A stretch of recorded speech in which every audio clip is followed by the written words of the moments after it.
Hoy there, Skyward Shield. Welcome to Football Talks. I'm joined by Bill. Say hello, Bill.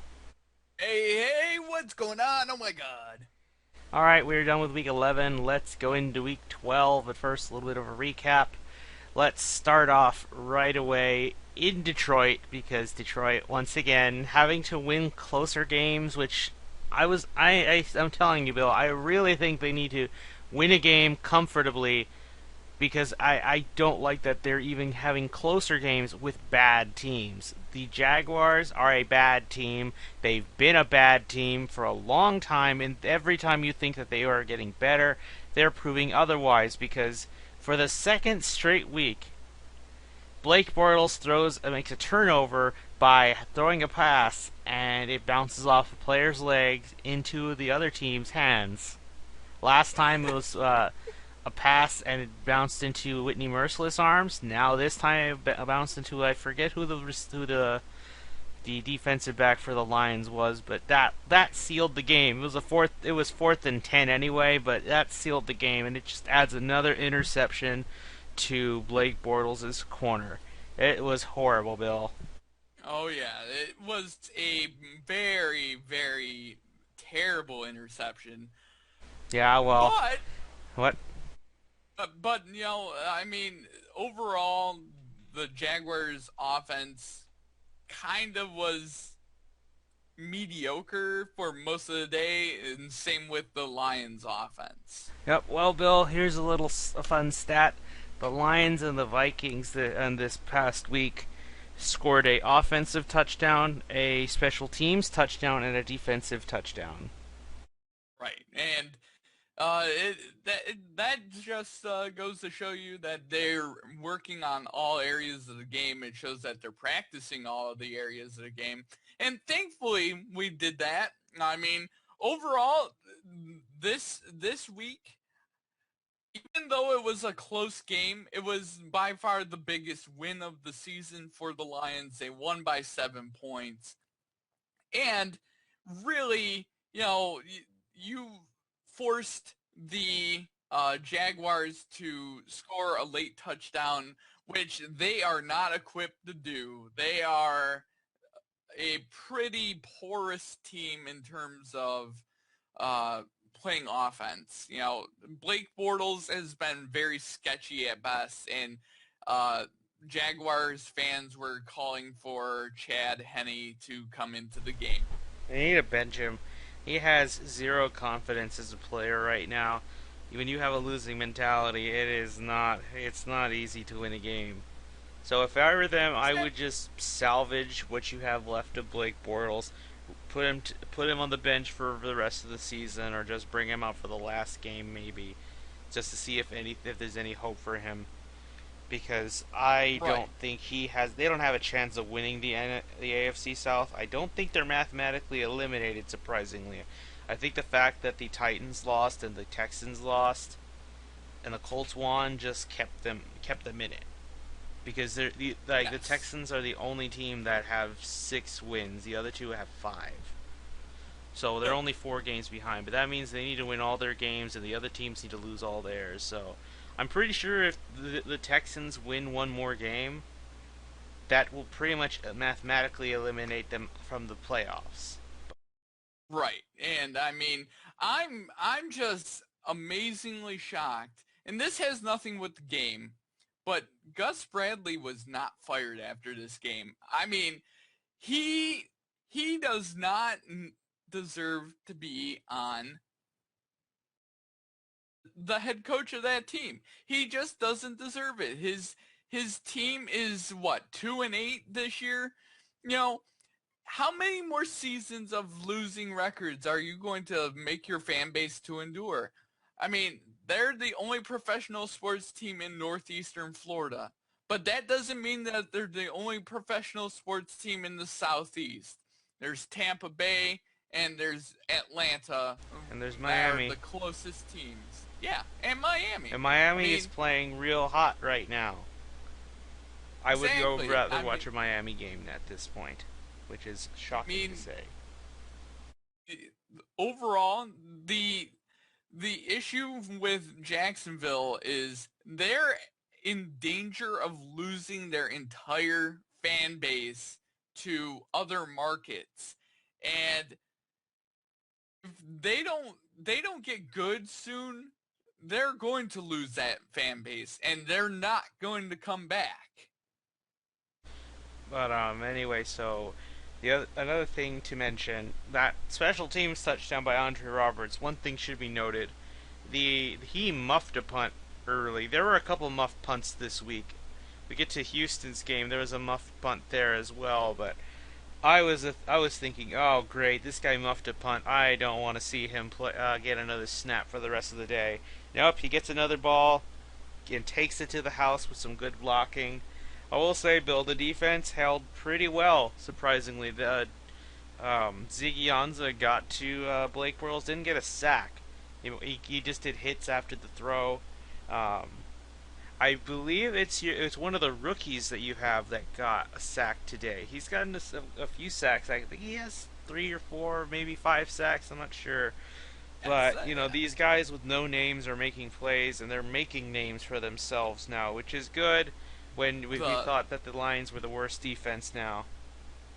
and really think of the New England tradition, picking guys that are no names out of college and seeing the talent for what they have. And I credit Bob Quinn with that. He's got an eye for talent. He knows talent when he sees it. So, Bob Quinn being the scouting guy in New England, comes over here to become the GM. He's got an eye for talent, and the young guys that he's drafting. I mean, look at Taylor Decker on the offensive line, probably our best offensive lineman. Look at the rookie you just mentioned. I mean, they're rookies that he hand selected. It's not the Martin Mayhew, oh, let's draft Eric Ebron. And sure, Eric Ebron in the game got a rushing touchdown, but the rushing touchdown was a short handoff, like one of those jet It's a backwards sweeps or handoff, something. so it's a rush. Yeah, yeah. It wasn't a forward I pass, so mean, that's why they don't count it as a pass. yeah, he got a rushing touchdown, and I mean, literally, the one the one area I have major issues with my Detroit Lions, and right now it is the running back position. No one on the team can run, and the person that can run the football, they're not handing the ball to, and that's Zach Zenner. Yeah, well, they're not. They keep They're using Theo Riddick only for passes, which he's good at. He got 78 yards for a few. I want to say 5 catches. No, I think it was 6 for 7 or something like that. 78 yards, not bad. But they rushed 21 times for 21 yards. That is horrible. They were at one point they were averaging about point 0.7 yards per attempt. That's about 2 feet of moving the ball for rush. right. That's Yes, I horrible. mean, here's the issue with the Lions is are they're beat up at the running back position, and the guy that they need to come back and really he was starting to establish himself this year was Amir Abdullah. Amir Abdullah is a good running back, and once he comes back, it's going to be a whole different story, I think. But right now the offense is one dimensional, and yet they cannot take away anything because we have so many wide receivers that they don't know who to cover. You know, you got Golden Tate one week, you got Anquan Bolden another week, you got freaking Ebron another week.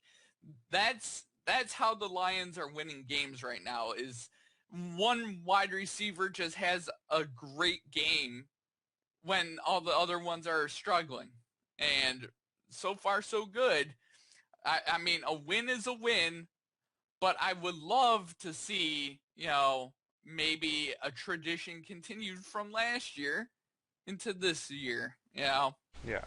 So, Bill, you mentioned Eric Ebron, but what you didn't mention was the catch before that rush, or he ran for I think 85 Oh yeah, yards. it was something crazy. It I was don't a remember, but it was plenty of space made for Eric Ebron, and it was how I put it, it was a good run because Matt Stafford under pressure found Eric Ebron, who was able to make space for himself, and he almost went to the end zone untouched. Got pushed at the last second. I'm kind of sad that it didn't happen, but he still in got what he wanted anyway. He still got a touchdown of his rushing touchdown, but hey, whatever works. But I am. Oh, there's one thing I wanted to mention. That's right. The on the defensive side of the ball, Raphael Bush get a pick six. I believe that's the 10th pick six Blake Bortles has ever thrown. Which I want to say the only players who have more pick sixes are Andrew Luck and I want to say Russell Wilson because it's surprising that the good quarterbacks have the most pick sixes. I know Andrew Luck is the reigning guy right now. He's thrown the most pick sixes among active QBs right now. I don't know about most ever. I think that's Brett Favre, Bill. I think it is Brett Favre. He also holds the record for most interceptions ever by a quarterback. So Yeah. But anyway, so I mean, good news though. Amir Abdullah could return in 3 weeks. So that means he right, could make it in time for the Dallas Cowboys game, I want to say. No, wait, something he like probably that. appeared for the one before that. Yeah, the Giants game. Yes, the Giants of the Bears, which good for you, Bill. When you play the Bears, not only do you not have to worry about Alshon Jeffrey, but you also don't have to worry about Jay Cutler, who's going to be out for the rest of the year. Right. So good, I mean, good for you. You're all clear. And this, what to me this means is that has to be the game. You win comfortably. It's going to be in your stadium. You have to blow them out. You need to make a statement game that you can beat a bad team and crush them. You didn't do it with Jacksonville. I would like to think you can do this to the Chicago Bears team, who only has the only bit of talent they have left is in their linebacker core, and that's about it. They don't have well, anything anywhere else.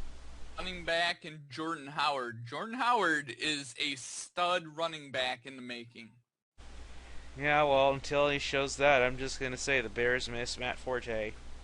On the bright side for them, though, Bill, in the draft this year, I believe Leonard Fournette can finally enter the draft.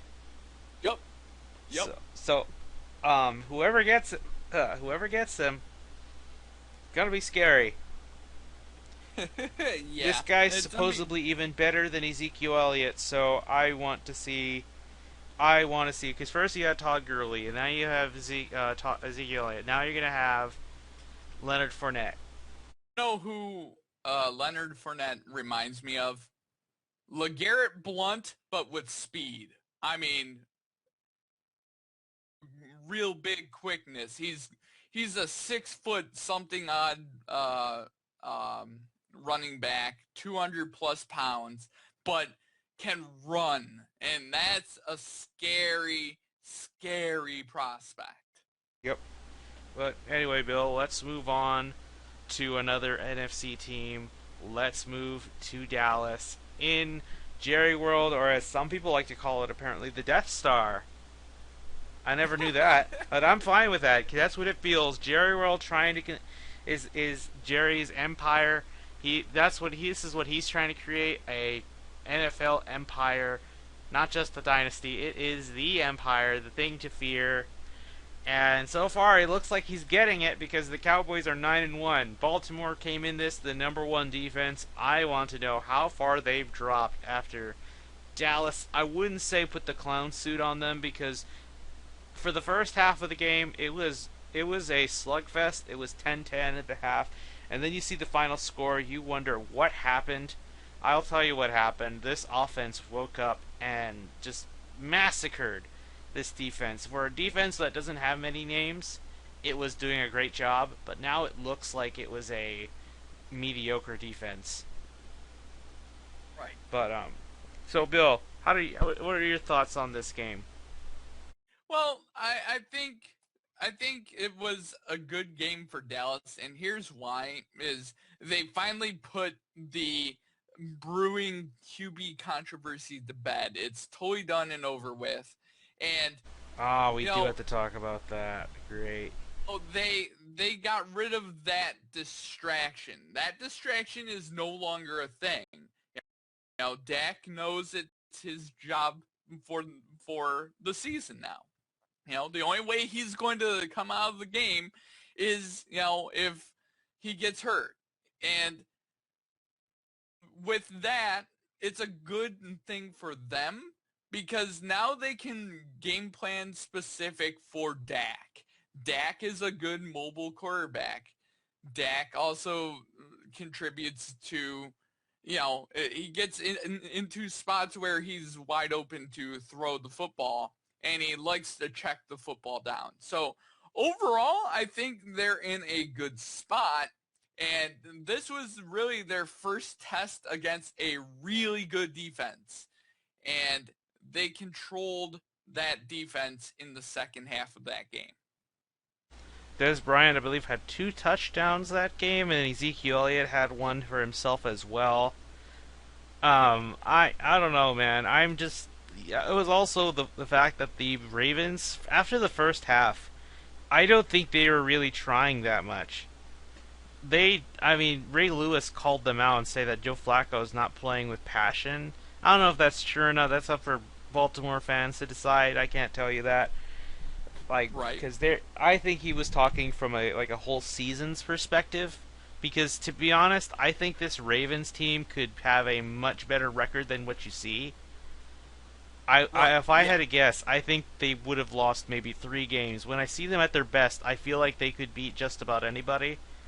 But today, I don't think they came in expecting to win, which is Right. unfortunate because Exactly. Bill, I don't know if you know this, the last time the Baltimore Ravens came to Dallas, that was the final game in Jerry World or Texas Stadium, and they blew the doors out on Dallas. I was thinking maybe a good narrative for the team, like, yeah, I remember the last time we came to Texas, this is what happened to them. Let's make that happen again. I feel like they may have tried for the first couple quarters, but then they just forgot. I don't know. I just feel like Baltimore overall is an 8-8 team. They're nowhere near where Dallas is in terms of a team, but their defense is what's keeping them uh in contention. Really, if you really look at who Joe Flacco has to throw the football to, he has Steve Smith and Mike Wallace, He made a great catch, has by the been way. There's that one where Flacco threw it a bit to the side of him, but he was able to reach for it with one hand. I wouldn't say deflect it, but make it bounce upward and then just snag it. It was a really good right. catch. Yeah. Uh, but if you look at who he has to throw to, Mike Wallace really has been, you know, and has been until he proves himself to have a great season. Brashad Perryman, a young player, hasn't established himself as a high draft pick that they used him as. He was a high draft pick. He's not playing like a first round or a second round pick. And really the only other person that he has to throw to is Dennis Pitta, who hadn't played in 3 years. Yeah. So I don't know. I think they need a lot of help. I think they do miss Gary Kubiak as their offensive coordinator, but he ain't coming back. He's fine where he is. And Baltimore also has no running game. That's Terrence another West thing. isn't enough. Yeah, Terrence West is not enough. You need a explosive playmaker at running back. Well, Bill, we just mentioned him, but hey, if they Oh lose yeah. enough games and certain teams don't I, think they need a running back, I think I can name you Cle- one. Cleveland needs everything. So They need a quarterback, Bill. They need a quarterback. I mean, they could take Leonard Fournette, but their offensive line is so bad, I feel like even he couldn't make the if plays. I, if I was a quarterback in the NFL draft and Cleveland drafted me, I would not sign that contract. I'd wait out a whole year. Yeah. I understand that. What else? So what else with Dallas? I mean, Dez got 2 touchdowns, like I mentioned earlier. He's playing better. I've doubted Dez. I'll admit that, and I still do. There's just games where he doesn't do anything. It's just the other players do around. But I think that's the point of this offense. Jerry has put so much depth into this offense that he Right. just wants to make it so someone can beat you when the other guy can't. So when Dez isn't beating you, it's Jason Witten, and if it's not Or Jason Cole Witten, it's Beasley. Cole Beasley. Um, So I I think that's mean, what they're doing. I still say that their secondary is always going to be a concern for me for the rest of the season. As we saw in the game before, Pittsburgh made it very clear that there is a weakness in the Dallas defense. There is a weakness to be exploited. You just need the right players and the right quarterback to do it. Because it like and what Bill? no, I was just going to say, I was going to expand upon that point. With an injury, Morris Claiborne got injured, and so that secondary's even weaker now. I don't think he's coming back unless they make the playoffs. Which when it comes playoff time, they really need someone like him because I don't trust Brandon Carr. I don't trust Orlando Scandrick. I don't think they're good. I'm saying it again in the draft next year. You better get another cornerback in the draft. I don't care who, as long as they are viable and they are starting. They are ready to start. Because like the one thing I praise with Rick Smith to the Texans is that he don't care if you're a first round pick, you're starting. You are starting every game. You're going to get better as time goes along by getting out there in the battlefield. That is, I think that's a good mentality. If you are the first pick in this team's draft, you damn well better get on the field. No, oh yeah, let's just let him get good, getting secondhand reps. No, make him start. You have to make him start. He needs to know how the NFL works like ASAP. But anyway, Bill, I think I'm ready to move on because Dallas Washington looks to be like a really fun game. I just have this feeling because of all this hype. Yes, because when Washington just blew the doors out on Green Bay, you could hear fans chanting, "We want Dallas, we want Dallas." That they're excited. The NFC East is excited to fight each other. Which, by the way, this week marks the pretty much the second half of their contention. Whoever can come out of this with the most wins shall win the division. Or basically, as long as Dallas don't lose many games, they're gonna win the division. I think Dallas is still gonna run away with the division, but I'm not going to be surprised if at least one more NFC East team makes the playoffs. And I'm gonna say it's probably going to be the New York Giants at this rate. We'll soon be getting into playoff talks when we're at the final 4 weeks or so, I think. But anyway, Bill, are you ready to move on? Indeed. All right, let's move on to the throne of ease. The Patriots, they don't have Gronk. They don't have Gronk because he had a punctured lung at the final play of the game. Or I think actually no, I think he had a punctured lung since the second quarter of the last game against Seattle. But you know what? It's fine. You're playing a really bad San Francisco team, so forget about the whole. Oh yeah, going across from coast to coast really tires out a player. No, not really. We're good. The Patriots come in, say what's up, pretty much drop a bomb on Levi Stadium because I swear that stadium is being less and less full. I think they built that stadium too late to get a really good value out of it. They should have built it a year or two before they had their Super Bowl run because Right. it feels like so long ago, Bill, that this team was a threat. I'm not talking Yeah. about the Joe Montana era. I'm talking about when Colin Kaepernick and John Harbaugh were amazing the world. And when I really hated the 49ers, now I'm just I shouldn't be too much of a dick to them. Right. It's pity. I mean, I have pity for them at this point. I will always thank the San Francisco 49ers for firing Jim Harbaugh because now the University of Michigan has him and I get to enjoy his antics for my team. Oh All right, Bill. So let's go into this game. So you lost Gronk, but Dion Lewis had his start, made a good enough start. I would say it's gonna take a while before he starts making bigger plays, but it was fine because the other running backs wanted to make plays. Something to note: LeGarrette Blount has the most touchdowns among non-QB players.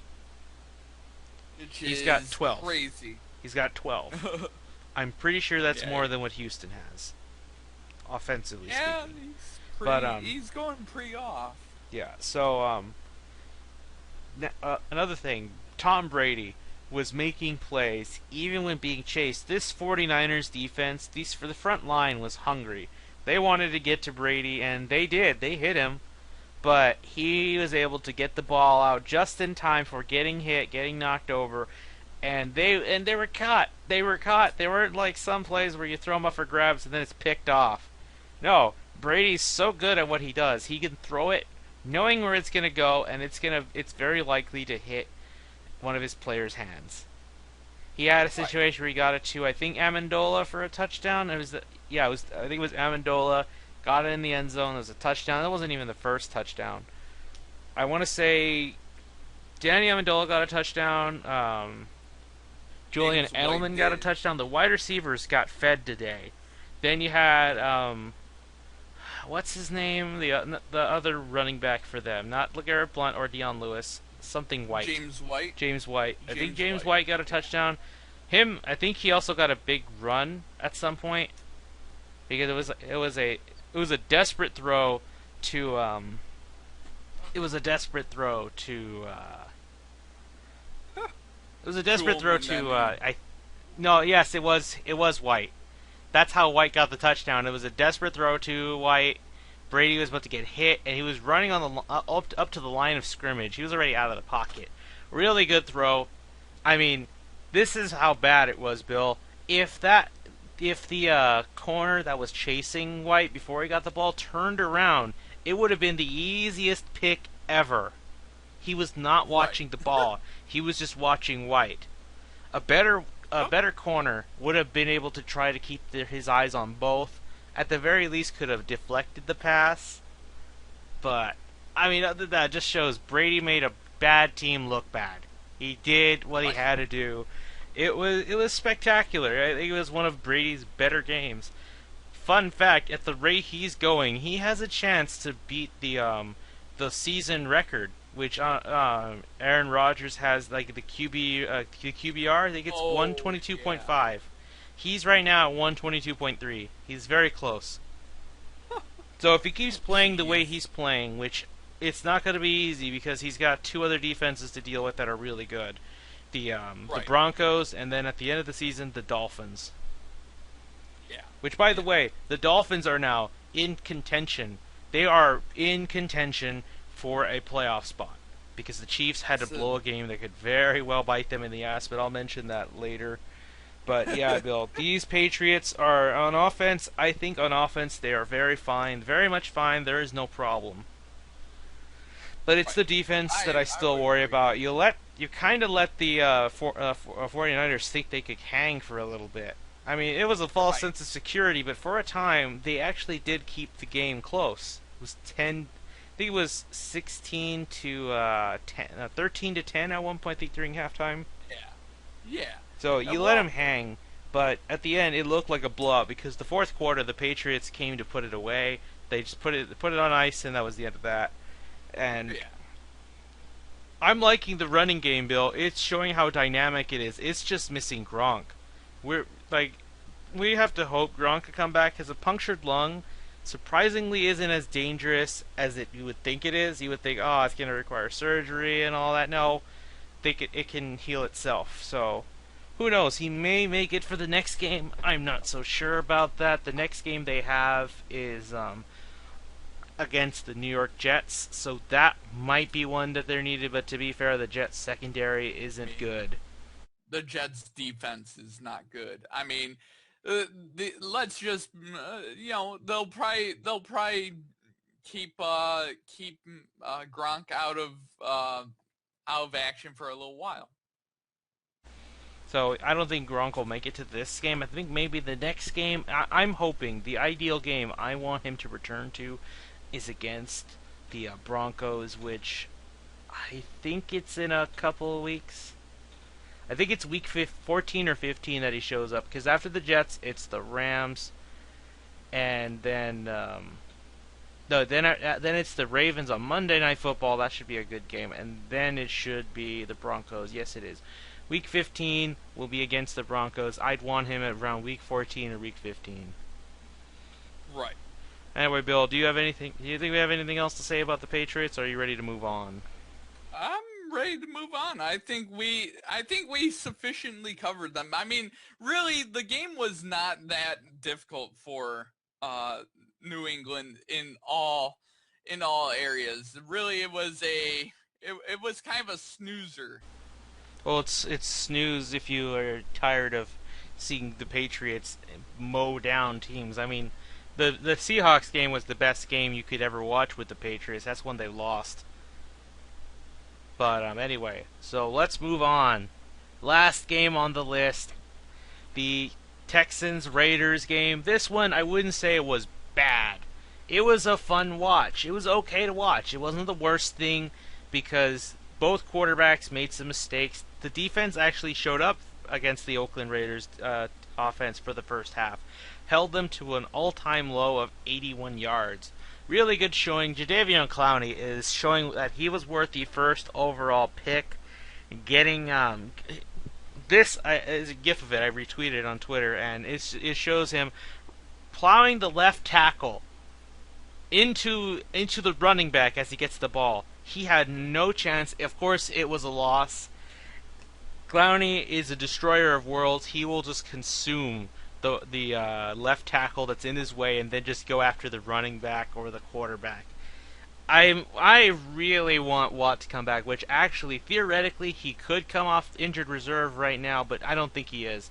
Whether they make the playoffs or not, I don't think they want to start Watt at all for this year. I think they just deem him gone. Right. But yeah, the Texans lost. It was I think Brock Osweiler got one touchdown and then one interception compared to Derek Carr's 2-1. So they both threw bad picks. However, I mean, on paper you might think, oh, Brock Osweiler didn't have a bad game. Yes, he got a lot more throws in. He had a bit more accuracy than before. At the same time, though, those that he missed were really bad. In fact, there were 2 more instances where he could have got easy interceptions for the Raiders. The Raiders just couldn't make the play. They couldn't get the ball. That was their fault. So what should have been 2 more interceptions didn't happen. So that's why I'm saying just be a little wary when you read the numbers, the final numbers for what he did. The one thing, though, that we have to talk about, and this was horrible, there was a lot of bad officiating. I keep hearing, okay, there are people on both sides of the fence. You hear those that are like on our side say, yeah, these refs need to go full-time. They really need to understand things like what is a catch, what isn't a catch, when to flag and what not to flag, and all that stuff. And then there are those, and it's usually people from NFL media, and typically some players, which I'm shocked that players are even defending the refs, saying, oh yeah, they're making the calls, you're just not noticing them or seeing them for how they are. Okay, man, I get it. You work for the NFL. You're kind of paid to say that. Okay. But Bill, let's talk about these bad plays. Let's start with the one in the first quarter. That what would have been 14 to it would have been it would have been 7-0 at the first. Yeah. Because what was settled for a field goal should have been a touchdown, right, Bill? Right. So, for those that don't know, DeAndre Hopkins got a catch and ran for 60 yards. This was the play. This was the type of play we're waiting for Hopkins to make. He's like, Osweiler needs. Eventually he'll get this chance. Get a pass to Hopkins. He'll do the rest. And he did it. However, the refs deemed he was out of bounds during the run and called it off. It's messed up. And upon review, when you see some camera angles, you see that he did not touch it. Here, surprisingly, here's where a benefit of the doubt with the white shoes shows that no, he didn't, because you can see some green in between where the distance of the shoes and the out of bound mark. Sometimes I think they should make the out of bound mark black instead of white, so that way, because it seems players like to wear white cleats all the time. If they're wearing white cleats and the turf is black, you can easily see when they're out of bounds. But that's just me, Bill. It should be a different color from what the NFL players typically wear. Exactly. But so there was that. But when looking at the final score, you could say, "Hey, that didn't make a difference." Let's assume he got the touchdown. Then it would have been 20. It would have been 24-7 instead, or 24-27 instead. Still would have lost. Okay. Now let's look at the fourth quarter. Fourth quarter, there was. These are the ones that made me more annoyed because the refs. I'm not gonna say, oh, the NFL's rigging towards the Raiders. No, I really doubt they are. The only teams I say they'd rig it towards are the Packers and the Cowboys. And there's no hell and way. There's nothing the refs could do to save the Packers season right now. And the Cowboys, they don't even need to help them. They seem to be winning games very easily. So what do they need to do? But anyway, so a lot of bad ball placement. Oh, Brian challenged the last one. I think he should have challenged the one before, because when looking on it, it looks like he did get across the line just before his knee hit the ground. Some might say there was like inconclusive things, but yes, if you looked at the ground angle, you could see where his knee was, unlike the top and another side where all the players were on. I think it was Lamar Miller running. I'm not sure if it was him or Akeem Hunt. They were pushing him from the right. None of them were on the left, so you could see his knee very easily. Didn't make it, according to the refs. I think he did. But yeah, they went for it on fourth down, didn't get it. They should have kicked the field goal because it could have been a difference. It could have probably put them it could have put the Raiders in a different ball or get the different ball position. I'm not sure. There's no way to know. But let's say they did kick that three. Would have been 27-27. We'd be going to overtime. That's why I think that first quarter bad call and at the end really made a difference. I still said the Raiders were going to win, but at the very least, we could have had an overtime game. And the other thing about that is that first call really set the tone for the night for how bad the calls were going to be. You know, really, it set that tone, and you know, it was kind of a disgraceful. It was a disgraceful referee performance to show to your international fans. It wasn't even Morelli. He was doing the Thursday night game. Yeah, it was disgraceful, you know, how bad that game was getting called. You know, in front of a different country. That's the thing. You know, you want to send your best referees to the game that you are going to show, oh, this is football, other country, you know? Yeah. But, what was I going to say? Okay, so, anyway, another thing to note. I like the Raiders team, but the fans, anyone who's been around long enough, I mean, you might not notice it now or recent years because the Raiders were so bad that, why would you go to a Raiders stadium? There's nothing, it's boring in terms of the team, because, you know, 4-12, 8-8, or 6-10. You know, really bad records, nothing impressive. Now I think they're all but guaranteed to go positive. But now you're starting to see the Raiders fan base for how they are. I know it sounds like I'm calling out fan bases every day, but let me just make this clear. Pretty much every fan base and everything is horrible. That sounds a little pessimistic or cynical. But it's just fucking true. Like, I'll give you various groups from things like, okay, as we all know, as I mentioned before, Broncos fans, terrible because they make death threats to pundits who got a prediction wrong. It's like, ha, you said our Broncos wouldn't get in the playoffs or win the Super Bowl. Ha, you're so stupid, I hope you kill yourself. I want to go kill you because you're wrong. It's like, okay, wow, that's pretty savage. Seahawks fans, as you know, they're like I think I mentioned it on the podcast once. Seahawks Facebook page before 2013, 700,000 likes or followers, whatever you want to call them. After they won the Super Bowl, 3 million. I mean, you could say, oh yeah, the Patriots are the bandwagon team to beat. Yeah, I could understand that. But I mean, come on. When your team's Facebook page shoots up about 200 to 300% in likes, I'm not so sure you could say the same thing about the Patriots now. Right. And let's not just go with sports fandom. Sonic fandom, is notorious. Bad fan art, bad OCs, and just, don't steal my character. It's original. Do not steal. And then, to me, the worst fandom in just history, Steven Universe fandom. I mean, come on. When you're telling like a 12-year-old girl to kill herself, and then she does, or she attempts it, and it fails. She's in the hospital saying, "I'm okay, guys. I'm like, thank you all for wishing well for me." It's like, why didn't you go through with it? How dare you misgender my fictional character? And even though the artists of the show are shaming me, I think they are wrong for how they interpret their own characters that they made. No, my views are the only absolute true views. What do the creators know about their own product? Am I right, Bill? Oh, Hey, isn't that right, Game Theory? Snap, shots fired. But anyway, you get my point. But yes, the Raiders fan base has been notoriously, in the past, if you lived in the past when, the era of John Madden and all that, then you had John Madden, you had Biletnikoff and all those players in that team that won the Super Bowl a couple times, I think. The fan base was full of assholes.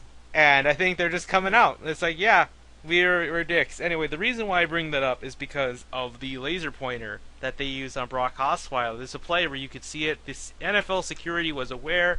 I don't know if they caught him. I hope they did, and I hope they pretty much make it clear: do not bring laser pointers for that, because honestly, what if the refs saw that? They could have theoretically flagged the team. They could have flagged the Raiders for doing that. They should have, right, Bill? Remember the incident with the foreign object a few weeks ago with the Buffalo Bills and the Patriots? That would have been a flag against Buffalo, right? If the refs noticed, but they didn't.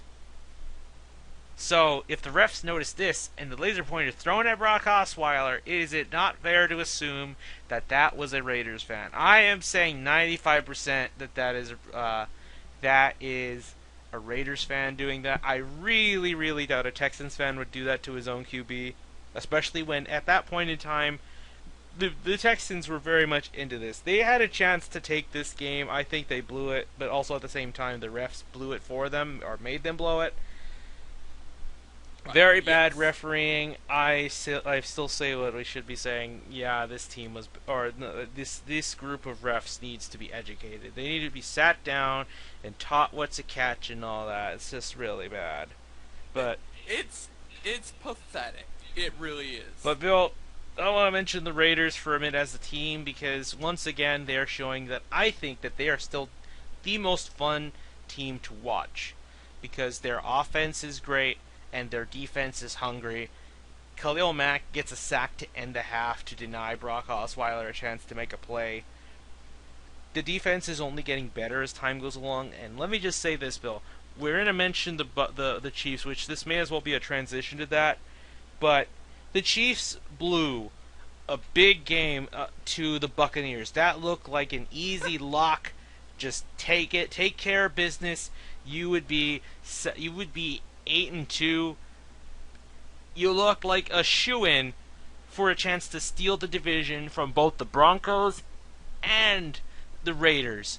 When you're in a division where you're only one game apart from each other, so in other words, if one of you loses and the other two wins, it's a huge power shift. It breaks the balance, and it just makes it that much harder to climb into it. Granted, you're about to play the Broncos twice at some point. You're going to play them this week, and then you got the Raiders one more time in your place for Thursday Night Football.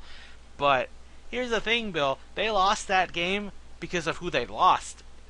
Not about for the year, but they've lost some players. They lost, you know who I put on the Pro Bowl ballot, Bill? Dee Ford. Or I think it was you put him. One of us put him on the Pro Bowl ballot. Dee Ford, most sacks in the NFL right now, is out. You have Spencer Ware playing his worst game. I want to say he's out too. Alex Smith playing like he had a concussion again, and Andy Reid is not wanting to talk about it. I don't know what's going on with him, so he is out. You got Justin Houston back, which is good, but when your team what Bill? Oh, getting one player back while you lose three never is a good thing. Yeah, and also, let's not forget, Jamal Charles out for the year. They put him on injured reserve, knowing what would happen. So, I mean, they lost a lot of players this week. A lot of them were, I would say, Pro Bowl ready players, just like Oh, I think Travis Kelce is also out. Oh yeah. He got hurt. It's just bad. It was really bad. Yeah. But anyway, so yeah, you lost a lot of players in that game who you're gonna need. This loss, I wouldn't say buries them, because the only team that can challenge them and take their playoff spot if they get forced into the wild card is the Dolphins. Here's the thing. You guys are only one loss difference. Should the Dolphins keep winning their games, because look, they got a bum 49ers team, your best bet is that the Patriots, when they come to town, take them out in Week 17, eliminate them from playoff contention so you could just snug yourself into a wild card spot. You might lose another game, because I'm pretty sure they're going to split with the Broncos. I think the Broncos are going to beat them this week, so a little teaser for the picks, but I think the Broncos are going to beat them this week. So guess what? With the Dolphins, I think winning this game against the 49ers, them losing, they're evened out. So, as my bold prediction of the whole AFC West is going to take the wild card spots this year, it's in jeopardy because the Dolphins just became a team. They just became a team thanks to Jay Ajayi. Oh man. But yeah, so Bill, who do you? Okay, so I know we haven't. It's too early to talk playoff stuff, but who you got winning the AFC West? Who I have winning the AFC West? Oh, that's hard. Right now, I'm gonna give it to Denver. Oh, really? I'm surprised. But only on the basis of this week, and only on the basis that they're the defending champions. And that is the only reason. I'm gonna give it to better than Oakland's defense. I'm gonna give it to the Oakland Raiders. I trust them so much more right now because their offense is great, and they even handled the Broncos in a big spot. I mean, they're on their way to being a good team this year. I think the Raiders at worst will go 11-5. At best, I think that they could go 13-3. I think they're gonna go 12-4 this year and just be right behind the Patriots. Very possible. Very possible. Anyway, so other games to mention. There's a game I wanted to mention to you, Bill. I think we can now officially bury two more teams that won't have a shot at the playoffs. Those are the Bengals and it's the Bengals and I forget the other one. Cincinnati. Arizona. Yeah, Arizona. There you go. It's Arizona and Cincinnati. Why? Arizona blew one to the Vikings. Yeah, Carson Palmer is throwing so much interceptions right now. I'm not sure if they can save him for the year. He's in a similar spot with Blake Bortles. I think he's playing with a defeatist mentality. Larry Fitzgerald and David Johnson can't do it all for him, which is unfortunate. David Johnson, Bill, if it weren't Ezekiel Elliott making all these, getting all the fucking limelight, I think it would be David Johnson. I think he deserves it, considering he's a year 2 player. He's doing everything on the ground, doing everything on the field. I think he has the most touchdowns I think he has the most touchdowns for. I forget the statistic, whatever. Anyway, so he is great. And yet now I'm wondering, is Larry Fitzgerald going to retire because of this team playing so bad? I don't know if he will or won't. There's only one way to find out. But to the Bengals, Bill, why are the Bengals out for this year? Why are they out for this year? I mean, AJ Green just got injured in the previous game, and it's looking like He's he not might the not only be one, Bill. There's back. someone else that nobody's talking about. Who's out for the year? Uh, Um, Gio Bernard tore his yeah, ACL. yep, Giovanni Bernard is out for the year as well. I mean, and really, that team's been just a giant injury-riddled mess this year. Yeah, and And not only that, I think it's the fact that they let Mo Sanu and Marvin Jones go. I think yep, they're understanding now that they really needed those players on their team. oh yeah, this reeks of Cincinnati picking a wide receiver in the They draft. were You going to know, this year or in the past draft, but we had that streak of Will Fuller, Laquan Treadwell, Josh Doxson all going off the board very quickly, one after another. So they didn't stand a chance. They did not stand a chance. But right? anyway, Bill. So one thing we forgot to mention it with the mention of the Cowboys game. But Bill, you mentioned drama, or I call it drama. But with the Cowboys, Tony Romo made that little speech on Tuesday, I think, last Tuesday about conceding to. He pretty much, I call it his concession speech to Dak Prescott. Right. In a way, you can think of it like that. Yes. Yeah, well, to me, I see it like this. It's on one hand the positive way. And this is how all the pundits look. Oh, look, Tony Romo, so he has such class. That's how it's been spun. This narrative has been spun because this is the thing. In doing this, you've created a narrative for your team, not just the whole look at our rookie phenoms doing all this work. It's also Romo is this is Romo's this is his twilight years, and they're all gonna go to waste, not even winning the Super Bowl. So to the Cowboys are telling themselves, "Hey, let's win this one for Romo while he's still here. This is his trophy for him." But even like that's what they're gonna tell themselves. But I see it like this: this isn't his trophy. You know why? Sure, this team was built for him, but it's not his team anymore. He just even admitted himself, this isn't his team. It's Dak Prescott's team. So anyone telling themselves, "Oh yeah, this year we're going to the Super Bowl for Romo. We want him to win." I understand that's a noble cause, but it's full of shit. If he was the Right. quarterback playing right now, yes, you're right. But he's not. He's just a backup. And honestly, I don't think anyone wants to see him come out because Bill, what did you say earlier? What's the only reason that Dak Prescott would not be starting games? Injury. I mean, it's an injury thing. You know, if Dak gets injured, then Tony Romo will play. Otherwise, no matter what, he's not getting taken out of the starting gig. I think it's a very crafty maneuver by Jerry Jones. My friend Andrew will probably be questioning this if he saw the video, but yeah, I I understand why Romo do it, and I have a lot of respect for Romo. I know, like, yes, he blew games, but at the end of the day, it was not just him. If he had a better team, he could have won the game for them.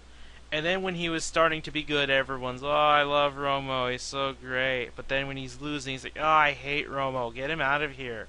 We need a better quarterback." Now that you got your better quarterback, you're okay with him gone. But now you're saying, "Oh, such class," because of the way he went. I'm sorry, Bill. I really don't like the Dallas fan base or how they treat Romo. Now they love him when he's going, and you hated him while he was there, except for that one year where they made the playoffs and lost to the Packers. But Right. Yeah. that's honestly one of the few times. The times they did make the playoffs, which I think were 2 or 3 times total with him.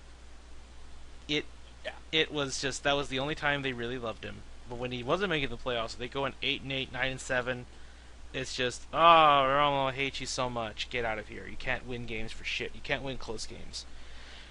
But So I understand why he made this speech, but it just makes me think he's gonna either retire or he's gonna go to another team.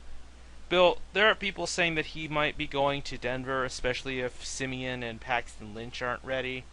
What do you think, Bill? What? Do you think he's If, going? Do you think he's going to Denver? Where would you see him Tony going if he's not retiring? Tony Romo? I honestly, any team that really wants him. And the other issue is, Dallas is going to trade him to where he either is going to get cut or traded, And I think they're not, if they can't trade him, they're going to cut him. And if they feel like they're going to get sufficient compensation from a team, I think I would see Dallas trading him because they don't want him to come back and sign with a team that's going to compete with them or be. Well, that's why they're trading him to the Broncos. Yeah, I could see the Broncos. I could see them trading Tony Romo to Cleveland. From what I've heard, Romo will have a choice in where he wants to go, and I'm pretty sure he don't want to go there. The only teams I could see him going to are Denver, the Jets, because the Jets do have talent, but honestly, that offense would literally be called the Graybeards. Because every offensive player is 30 or about to hit 30.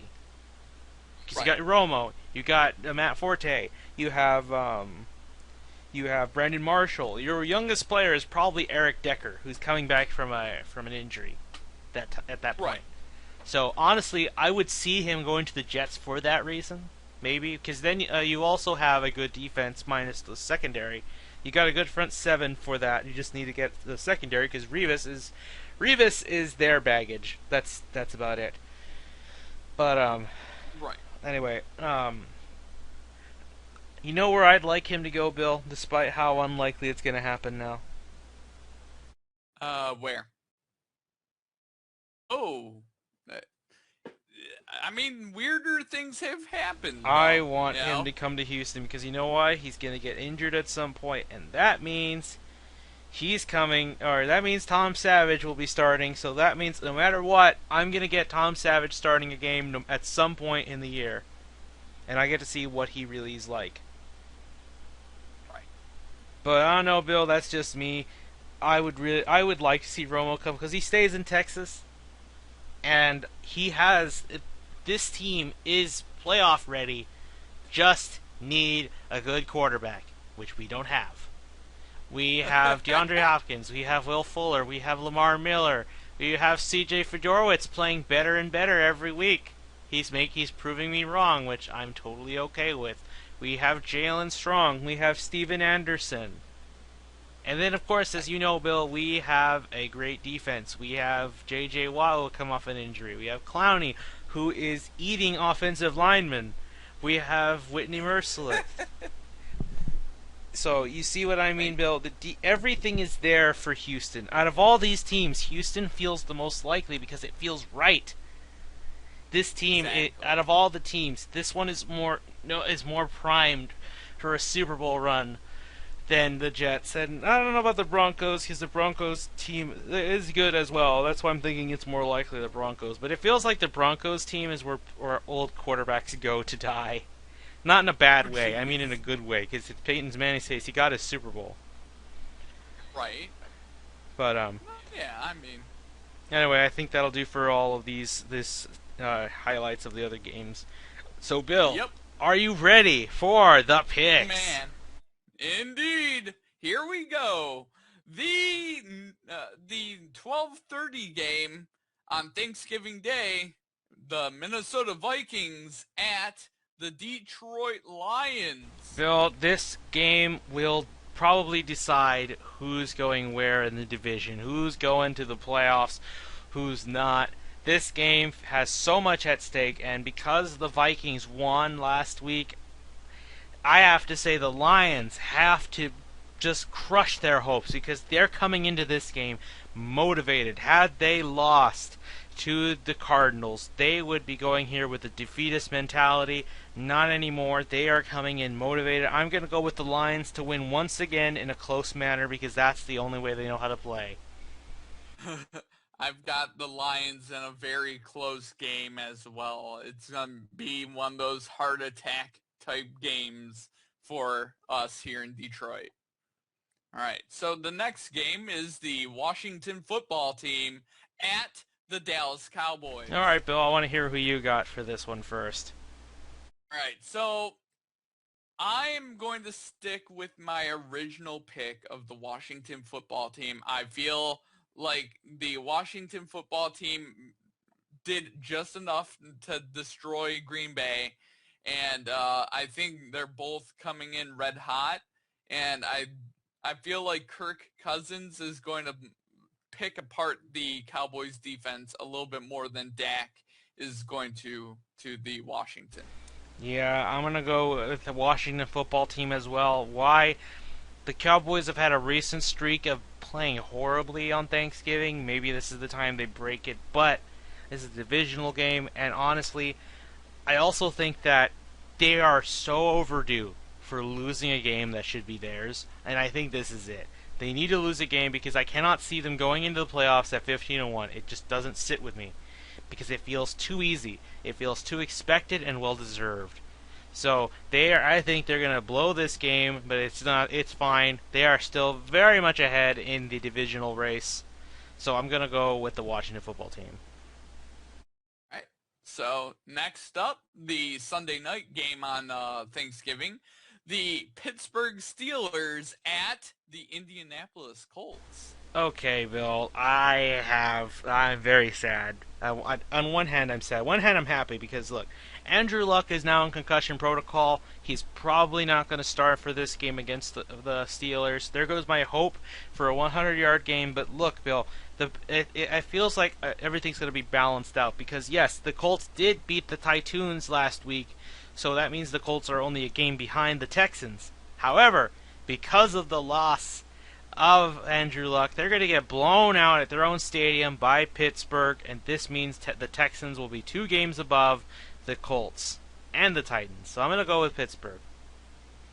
I got a absolute blowout for Pittsburgh, even if Andrew Luck starts. All right, so next up, the Sunday games, the Tennessee Titans at the Chicago Bears. Oh, I'm gonna have to go with the Titans. Chicago's lost everything on offense. There's absolutely no way the Titans should lose this game. If they do not deserve to be in the playoffs ever. I've got the Titans as well. They're going to run the football all over the field on Chicago. All right, so next up, the Jacksonville Jaguars at the Buffalo Bills. I've got the Buffalo Bills. Sammy Watkins may return this game. I don't think it matters. They'll do just enough because, yes, the Buffalo Bills have lost some players on offense still, like LeSean McCoy. But I think they'll do much better because they have a better quarterback at the moment. Tyrod Taylor is playing much better than Blake Bortles ever has. I agree. I've got the Buffalo Bills beating Jacksonville quite easily. All right, so next game up, the Cincinnati Bengals at the Baltimore Ravens. I'm going with Baltimore. They need to redeem themselves after that horrid loss to the Cowboys. Baltimore is going to take care of business, take out Andy Dalton, and just keep themselves in contention for the division title.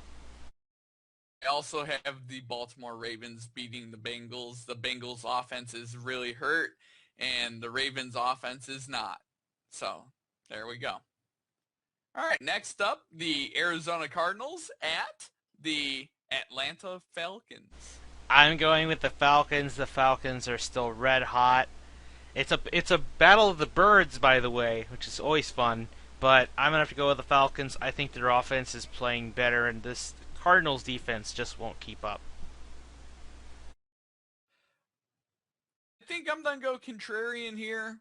I think the Cardinals are going to come out very motivated for Bruce Arians because of his recent health issues, and they're done come out playing really motivated. And I think that's going to be a deciding factor. So I got the Cardinals. All right, next up, the New York Giants at the Cleveland Browns.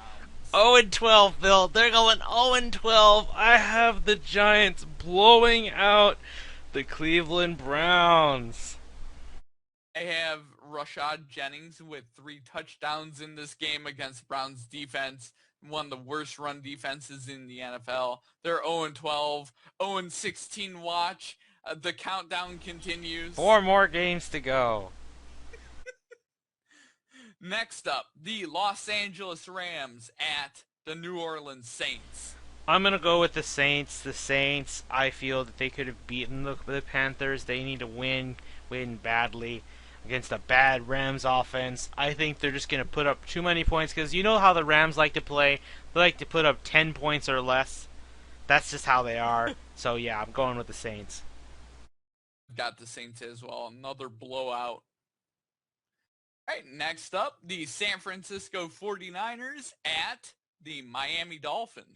Oh my god, the Dolphins are unstoppable right now. I think they're just going to run all over the 49ers defense, and Ndamukong Suh is going to step on Colin Kaepernick's leg so he can't kneel anymore. Man, I've got Miami as well. I just don't see how San Fran's been playing better, but Miami's just on a winning streak right now. All right. So next up, the San Diego Chargers at the Houston Texans. Houston's going to come out motivated. They need to take care of business. This Chargers team, I don't know how. They're just not. They could be 6-4 as well, but they're not, and I just don't see them coming out getting a playoff spot. I have the Texans taking care of business. I have the Texans winning. I think it's going to be a close game, like 30-27, something like that. All right, here we go. The 4 o'clock games. The Seattle Seahawks at the Tampa Bay Buccaneers. I'm going to go with Seattle. They are just unstoppable right now. I got to give the Bucs credit for stealing a game against the Chiefs. Maybe they could do the same with the Seahawks, but I find it very unlikely. Seahawks are going to stomp the Buccaneers. Seahawks, easy. All right, next up, the New England Patriots at the New York Jets. I'm going to go with the Patriots. The Patriots are just playing so much better right now. They may not even have Gronk here, but I don't think they need them because the Jets secondary is bad. Yeah, the Patriots are going to win. I totally agree. Next up, the Carolina Panthers at the Oakland Raiders. I'm going with Oakland. The Raiders playing so good right now. They're going to go 9-2 and be guaranteed a winning season. Sorry, Cam. You're going to have to be asking for more meetings with Roger Goodell because Khalil Mack is going to give you a Mack attack. The Panthers' offense is not playing super well, and neither is their defense, and the Raiders' offense is scary. I got the Raiders. Next up, the Sunday night game, the Kansas City Chiefs at the Denver Broncos. I'm going to go with Denver. It is, actually, wait a second, phone's ringing. Sorry about that phone call. Anyway, as I was saying, I have the Denver Broncos. They're coming off a bye. The Chiefs are looking exposed with the lack of talent. Like I said, they are missing Travis Kelce. They're going to be missing D Ford. They need all the help they can get to handle this defense, and I don't think they're getting it. They're going to get that. I think Denver's just going to hang, and I will say get a comfortable win. 2-score lead. I agree. I think the Denver Broncos are going to play just well enough to win. They're going to ride that defense, and overall the Chiefs just are not explosive enough to really come back. Then the Monday night game, the Green Bay Packers at the Philadelphia Eagles. I'm going to go with Philly. The Packers are a hot mess right now. Philly's defense is good, and they're going to be playing at home. I'm going with the Eagles. Another rookie quarterback to beat Aaron Rodgers. So have freaking Philadelphia. Aaron Rodgers is totally not playing like he typically does, and I just feel like the Philadelphia Eagles are a better team in all areas of the game, including offense and defense. The Green Bay's defense is absolutely terrible. All right, Bill. The other Thursday night game. Thursday night game, the Dallas Cowboys at the Minnesota Vikings. I'm going to have to go with Dallas here. I think they're going to do just enough to steal this game. Could be an overtime game as well, actually. Have Dallas because I want to see them beat the Vikings. Yeah, I'm actually hoping for that Really, same really reason. badly. But anyway, Bill, I think that'll do it. Do you have anything else to add since, Thanksgiving is in a couple of days? Happy Thanksgiving, everyone that celebrates it, and, see you guys next week. Yeah, happy Thanksgiving to those when you watch the video. Hope you enjoy some turkey and some football. I don't like turkey. Plot twist, I'm going to get like 20 dislikes on this video, but yeah, I hope you all enjoy your turkey. I will be enjoying some games. I'm probably going to enjoy the rest of the food too if I can. So anyway, that'll do it for this video. We will see you guys next week.